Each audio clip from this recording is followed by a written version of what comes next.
नमस्कार दोस्तों, स्वागत है आपका A to Z स्टोरीज अद्भुत ऑफिशियल पर। साधु संत फकीर गुरु रहबरों की सदा ही जय जयकार।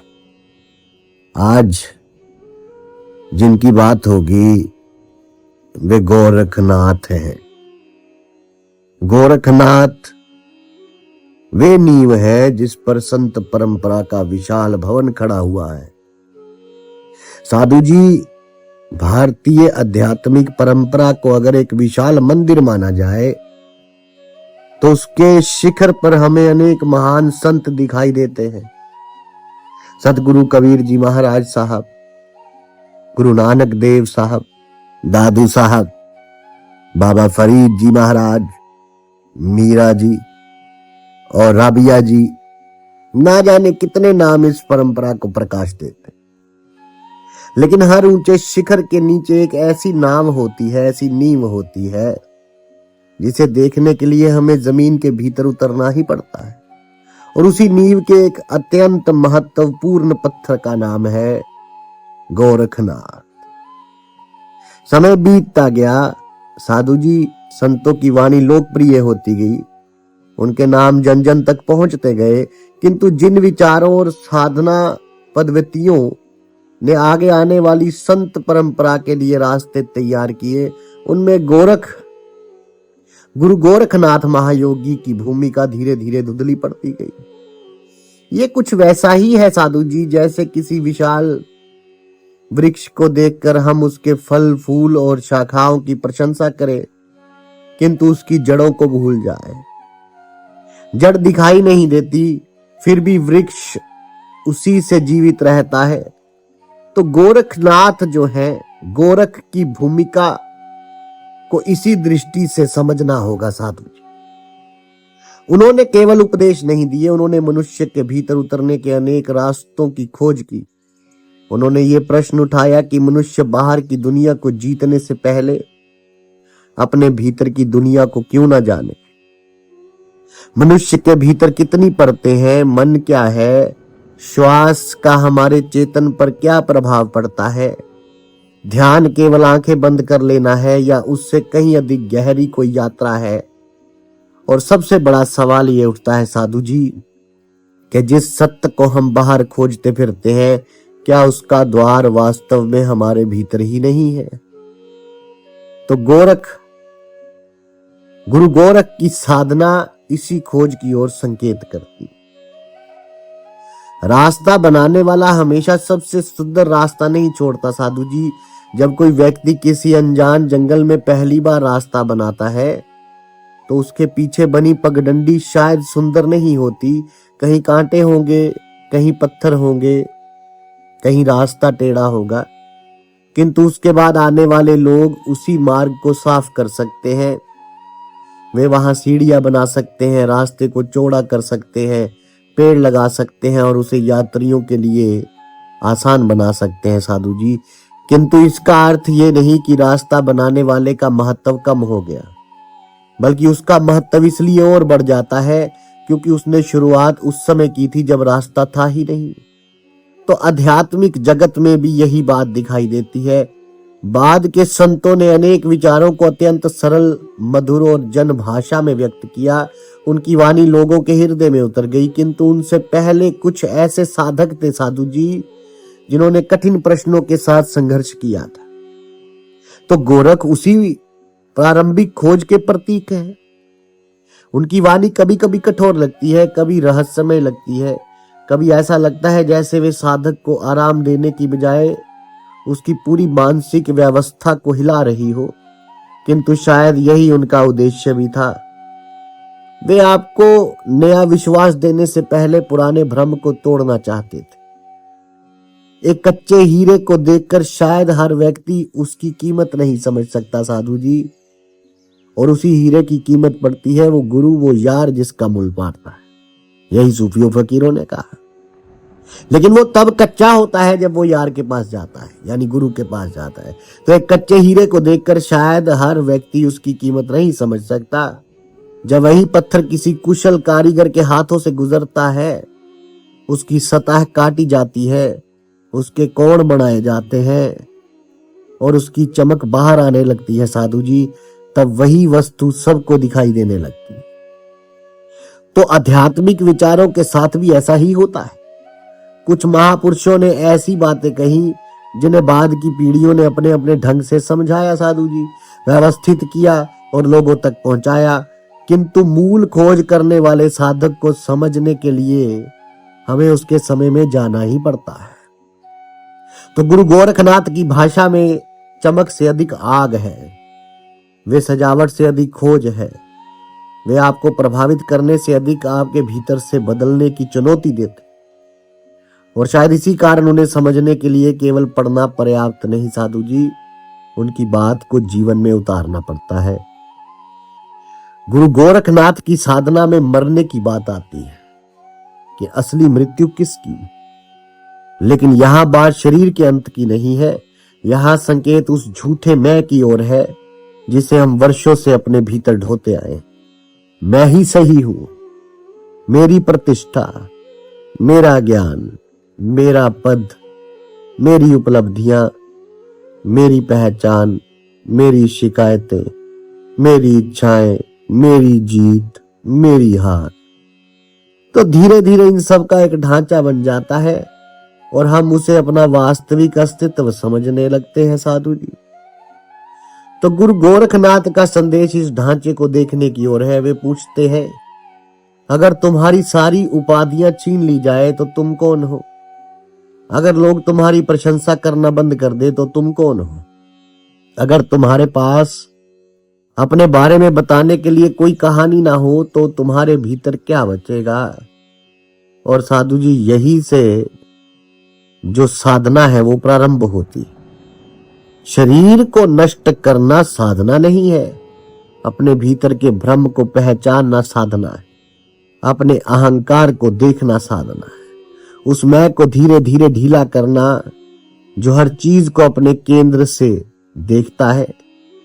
यही भीतर की वास्तविक यात्रा है। एक बूंद स्वयं को समुद्र से अलग समझ सकती है साधु जी। वे कह सकती है कि मैं तो छोटी हूं और समुद्र बहुत बड़ा है, किंतु बूंद की प्रकृति और समुद्र की प्रकृति अलग नहीं है साधु जी। फर्क केवल सीमा का है। जब बूंद समुद्र में मिलती है तो उसका छोटा सा अलग अस्तित्व समाप्त दिखाई देता है, किंतु उसी क्षण उसकी सीमा भी समाप्त हो जाती है। आध्यात्मिक अनुभव में भी यही प्रतीक बहुत गहरा होता है साधु जी। साधु जी, जब तक मनुष्य अपने अहंकार की सीमा में बंद है, वे स्वयं को छोटा, अलग और अकेला समझता है, किंतु जैसे जैसे भीतर की सीमाएं ढीली पड़ती हैं, उसे अनुभव होने लगता है कि अस्तित्व उससे कहीं विशाल है, बहुत बड़ा। जितना वे अब तक समझता आया था उससे भी बड़ा। तो यही कारण है कि संतों की वाणी में बार बार एक ही संकेत मिलता है कि जिसे तुम बाहर खोज रहे हो उसकी झलक अपने भीतर खोजो। बुल्ले शाह ने यही कहा, वो तुझसे नहीं है जुदा, वो सोना तुझसे नहीं है जुदा, वो तुझसे अलग नहीं, तेरी देखने वाली अख नहीं। बहुत कुछ कहा। तो परमात्मा बाहर कहां खोजोगे बताओ? साधु जी, मनुष्य की सबसे बड़ी विडंबना यही है कि वे जो है हर जगह ईश्वर की तलाश करता है, किंतु अपने भीतर झांकने से बचता है। मंदिर जाएगा, मस्जिद जाएगा, तीर्थ जाता है, पुस्तकें पढ़ता है, हज करने जाता है, बहस करता है, धर्म के सिद्धांत याद करता है, किंतु कभी कभी अपने ही मन के सामने शांत होकर बैठना सबसे कठिन लगता है। क्यों? क्योंकि बाहर की दुनिया में हम प्रश्न पूछ सकते हैं, भीतर उतरते ही प्रश्न पूछने वाला स्वयं प्रश्न बन जाता है। वहीं पता चलता है कि हमारी बेचैनी कहां से आती है, हमारा डर किससे बना है, हमारी इच्छाएं हमें कहां खींच रही हैं, और हमारी पहचान कितनी चीजों पर टिकी हुई है। तो साधु जी, सच्ची आध्यात्मिकता शायद इसी ईमानदारी से शुरू होती है। देखिए, ज्ञान और अनुभव में बहुत अंतर है। किसी ग्रंथ को पढ़ लेना साधु जी ज्ञान की शुरुआत हो सकती है, लेकिन पढ़ी हुई बात स्वयं के जीवन में उतर जाए तभी वे अनुभव बनती है। और सदगुरु कबीर जी महाराज साहब भी यही कहते कि अनुभव ज्ञान सबसे उत्तम। कोई व्यक्ति वर्षों तक मैं कौन हूं पर चर्चा कर सकता है, वे दर्शन पढ़ सकता है, वे उपनिषदों की व्याख्या कर सकता है, वे बड़े बड़े आध्यात्मिक शब्दों का प्रयोग कर सकता है, किंतु यदि उसने कभी अपने भीतर की चुप्पी को नहीं देखा तो संभव है कि उसका ज्ञान अभी केवल स्मृति में हो। तो संतों की दृष्टि में ज्ञान का मूल्य साधु जी तभी है जब वे जीवन को बदल दे। अगर क्रोध पहले जैसा है, अहंकार पहले जैसा ही है, भय पहले जैसा ही है और भीतर वही अशांति बनी हुई है, तो केवल शब्दों का संग्रह आत्मज्ञान नहीं कहलाता। ज्ञान वे है जो आपके होने के ढंग को बदल दे। एक दिन जरा शांत होकर बैठो साधु जी, अपने नाम को कुछ देर के लिए अलग रख दो, अपने काम को अलग रख दो, अपनी उपलब्धियों को अलग रख दो, अपनी डिग्रियों को अलग रख दो, दूसरों की तुम्हारे बारे में बनाई हुई राय को भी अलग रख दो। फिर स्वयं से पूछो इन सब के पीछे जो मैं बचता है वे कौन है। तो पहले विचार आएंगे, फिर यादें आएंगी, फिर भविष्य की योजनाएं आएंगी, फिर चिंताएं आएंगी। किंतु यदि आप इन सबको केवल देखते रहो और किसी से चिपको नहीं, तो धीरे धीरे एक ऐसी शांति दिखाई दे सकती है जो विचारों से पहले मौजूद थी। साधु जी, गोरखनाथ की खोज इसी दिशा की ओर संकेत करती है। मन को हराना नहीं है, मन को समझना है, अहंकार से लड़ना नहीं है, अहंकार को पहचानना है, बाहर की दुनिया को छोड़ना नहीं है, बल्कि उसके बीच रहते हुए भीतर के केंद्र को खोजना है। साधु जी, एक समय ऐसा आता है जब साधक को यह अनुभव होने लगता है कि वे अस्तित्व से अलग कोई स्वतंत्र टुकड़ा नहीं, वे प्रकृति से जुड़ा है, श्वास से जुड़ा है, जीवन से जुड़ा है और उस चेतना जो है उस चेतना से जुड़ा है जिसकी कोई सीमित पहचान नहीं है, विशाल है, अत्यंत विशाल, बहुत बड़ा, नाद ना अंत उसका।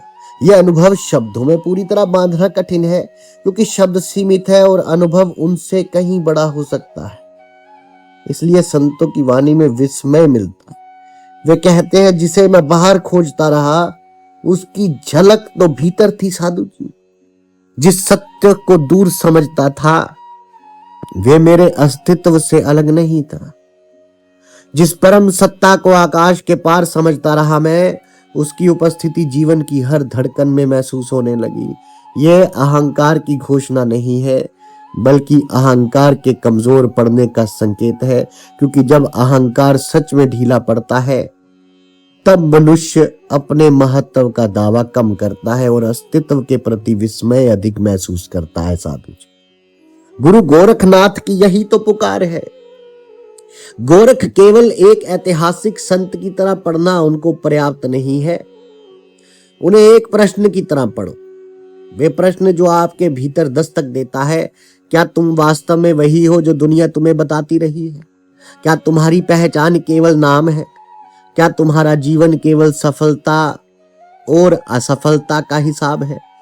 क्या तुम्हारा अस्तित्व केवल शरीर, संबंध, पद और संपत्ति तक सीमित है, या इन सब के पीछे कोई ऐसी गहराई भी है जिसे तुमने अभी तक पूरी तरह जाना ही नहीं है? साधु जी, तो महायोगी गुरु गोरखनाथ का महत्व शायद इसी प्रश्न में है। उन्होंने मनुष्य को बाहर से भीतर की ओर मुड़ने का साहस दिया। उन्होंने साधना को केवल मान्यता नहीं बल्कि प्रयोग बनाया। उन्होंने कहा खुद को जानो, अपने भीतर उतर कर देखो, जो कुछ आपने अपने बारे में मान रखा है उसे भी जांचो। और साधु जी, तब तक मत रुको जब तक आपको अपने अस्तित्व की वास्तविकता की कोई झलक ना मिले। आखिर में यही कहना है कि भारत की संत परंपरा को समझना हो तो केवल उसके प्रसिद्ध नामों को याद करना पर्याप्त नहीं। केवल नाम जान लेने से कुछ ना होगा। साधु जी, कभी कभी उन लोगों की ओर भी लौटना पड़ता है जिन्होंने शुरुआत में वे जमीन तैयार की थी जिस पर बाद में अनेक महान विचार खड़े हुए। और गुरु गोरखनाथ महायोगी उसी मौलिक खोज के प्रतिनिधि हैं। उनकी सबसे बड़ी देन शायद कोई एक मंत्र, कोई एक विधि या कोई एक सिद्धांत नहीं है। उनकी सबसे बड़ी देन है मनुष्य को अपने भीतर खोज करने के लिए प्रेरित करना। साधु, क्योंकि जब तक खोज बाहर है तब तक यात्रा तो समाप्त नहीं होती और प्रारंभ भी नहीं कह सकते हम उसे। तो साधु जी, जिस दिन खोज भीतर मुड़ती है उसी दिन असली साधना शुरू होती है साधना। और शायद तब हमें पहली बार समझ आता है कि जिस सत्य को पाने के लिए हम वर्षों से भटक रहे थे वे कहीं दूर छिपा हुआ नहीं था, हम स्वयं ही उसके द्वार पर खड़े थे, बस हमारी दृष्टि कहीं बाहर लगी हुई थी। तो महायोगी गुरु गोरखनाथ की पुकार आज भी यही है साधु जी, बाहर मत भागो, एक बार भीतर उतर कर देखो। एक बार शायद जिसे आप खोज रहे हो वे आपके भीतर ही आपकी प्रतीक्षा कर रहा है साधु जी। साधु संत फकीर गुरु रहबरों की सदा ही जय जयकार। आप सबके भीतर बसे उस परमात्मा को मेरा प्रणाम स्वीकार कीजिए। धन्यवाद।